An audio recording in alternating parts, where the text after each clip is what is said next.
Previously on X-Men. Okay, this vote has been deadlocked for ages and it's actually starting to annoy me because it's impacting how quickly I can make videos and make more content. So I'm throwing it open to the public. If only one person votes, and that one person votes for Abhartach, I will stab everyone in the universe simultaneously. You have been warned.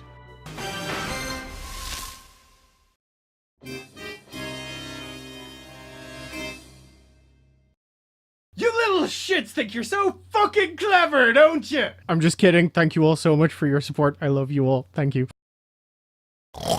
I'm Hog, this is The Dice, and today we're going to be talking about an ancient Irish vampire, wizard, dwarf, chieftain. We're talking about Abhartach. Abhartach was a lot of things. Abhartach is an archaic Irish name meaning deft fellow, which is not a very intimidating thing for a fucking sorcerer, vampire, dwarf lord to be called at all. Just at all. It's not an intimidating thing for anyone to be called. Before Abhartach was a vampire, back when he was just a wizard dwarf chieftain, he was also a prick. He was a prick despite not yet being a vampire, and his people hated him. He was cruel, he was greedy, and above all else, he was suspicious. He was suspicious of everyone. He was suspicious of neighboring chieftains, he was suspicious of his own townspeople, he was suspicious of his warriors, everyone. And he kind of maybe executed people without any real warrant to do so, because he was just really sure they'd done something to piss him off, and just couldn't prove it yet, but he was really sure. Eventually, his suspicion turned to his wife. He was certain his wife was having an affair, so one night he creeps out of his bedroom window and edges along the window ledge, trying to get to his wife's bedroom window to take a look inside and see what's happening. And he slips and he plummets to his doom. And his people find him the next morning, and within hours they have buried him, and they were glad to be rid of him. And because he was a chieftain, they buried him standing upright, as befit his status. And they thought, right, grand, fine, that's the end of Abhartach. Let's go have a fucking anarcho-syndicalist commune without a chieftain. It'll be grand, it'll be fine. Until the next morning, when Abhartach shows up, and he starts knocking on everyone's door and demanding that everyone fill his little wooden bowl that he's carrying around with their own blood. And he drinks it in front of them and goes to the next person, demands more blood. And they're like, what the fuck? What the fuck? He was a prick before, now he's a vampire! He's a vampire, and he was supposed to be dead, but he's not dead. Fuck this. Fuck this. So, they go and they find a hero. Sometimes, in some stories, the person that they go to is Cahan, who is the chieftain of a neighbouring town. But in other stories, it's Fionn McCool, the great hero of Irish legend. For the sake of actually just telling a story, we're going to go with Cahan. So they go to Cahan and they go, look, this prick, he died, he came back to life, and now we don't know what to do. He's demanding blood every day. He was already an awful prick before this, now he's worse. So could you do something about it? And Cahan is like, well, I suppose he is an undead, blood-drinking sorcerer.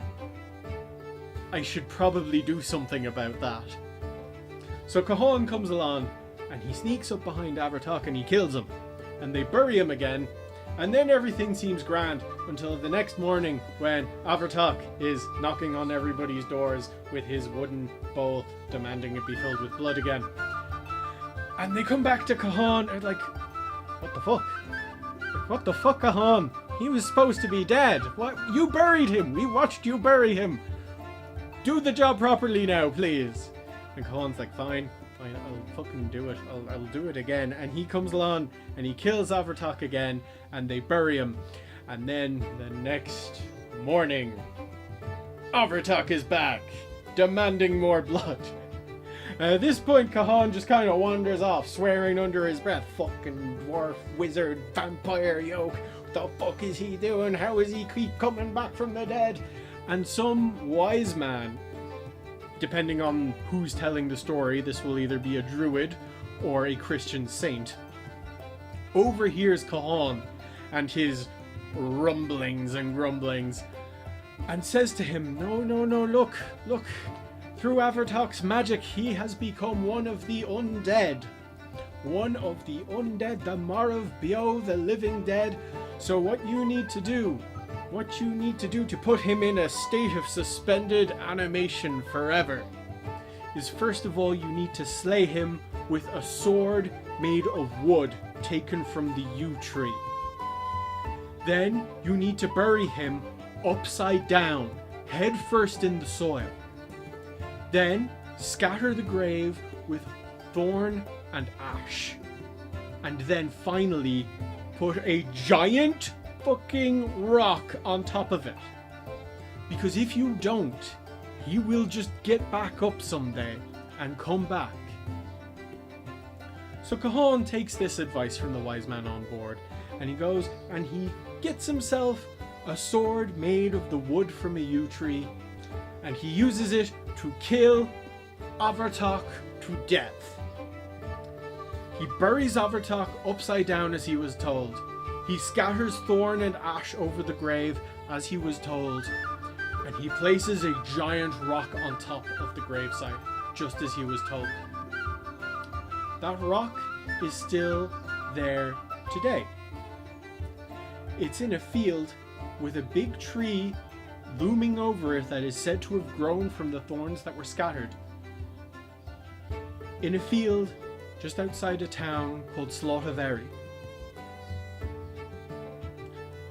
Local legend says that in the late 90s, an attempt was made to cut down the tree, but the brand new chainsaw they were using failed 3 times to start.